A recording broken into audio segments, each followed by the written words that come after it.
ओम नमः शिवाय। दोस्तों, आपका मेरे चैनल भक्ति की मूर्ति में स्वागत है। आज मैं रामायण काल के समय की कहानी लेकर आई हूँ। राजा दशरथ ने अपनी पुत्री को रोमपद को क्यों दे दिया। रामायण काल की बात है। ऐसा माना जाता है कि अंग देश के एक राजा थे। उनके कोई संतान नहीं थी। एक बार वे अपनी पत्नी वर्षिणी के साथ अयोध्या आए। राजा दशरथ और रोमपद में वार्तालाप हुआ। बातों बातों में यह मालूम पड़ा कि रोमपद के कोई संतान नहीं है। तो राजा दशरथ ने कहा कि मेरी बेटी शांता को मैं आपको संतान के रूप में दे दूंगा। इस बात को सुनकर राजा रोमपद व वर्षिणी बहुत ही खुश हुए, क्योंकि संतान के रूप में उन्हें शांता मिल गई। उन्होंने शांता का लालन पालन बहुत ही प्यार और स्नेह पूर्वक किया और माता पिता होने के कर्तव्य भी निभाए।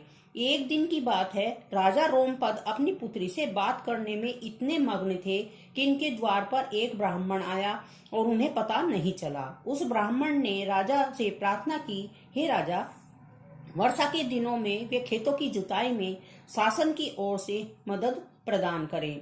किंतु राजा को उस ब्राह्मण की बात सुनाई नहीं दी और वे अपनी पुत्री शांता से बात करते रहे। द्वार पर आए नागरिक की याचना न सुनने से ब्राह्मण को बहुत ही दुख हुआ और वे रोमपद राजा का राज्य छोड़कर चले गए। वो ब्राह्मण इंद्र के भक्त थे। अपने भक्त की ऐसी अनदेखी देखकर इंद्रदेव राजा रोमपद से क्रोधित हो गए।